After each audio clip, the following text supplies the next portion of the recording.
ಬೆಂಗಳೂರಿನ ಕನ್ನಡ ಸಾಹಿತ್ಯ ಪರಿಷತ್ ಸಭಾಂಗಣದಲ್ಲಿ ನಡೆದ 40ನೇ ವಾರ್ಷಿಕೋತ್ಸವ ಸಮಾರಂಭದಲ್ಲಿ ತಬಲಾ ವಾದಕ ಡಾಕ್ಟರ್ ಸತೀಶ್ ಹಂಪಿಯೋಳಿ ಮತ್ತು ಗಾಯಕ ಗೋಪಾಲ್ ರಾಯಚೂರು ಅವರಿಗೆ ಸಂಗೀತ ಶಿರೋಮಣಿ ಪ್ರಶಸ್ತಿಯನ್ನ ಪ್ರದಾನ ಮಾಡಲಾಗಿದೆ.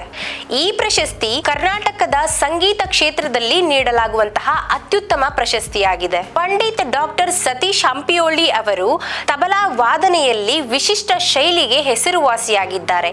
ಹಾಗೆ ಸಂಗೀತ ಕ್ಷೇತ್ರದಲ್ಲಿ ಅನೇಕ ಸಾಧನೆಗಳನ್ನು ಸಹ ಮಾಡಿದ್ದಾರೆ.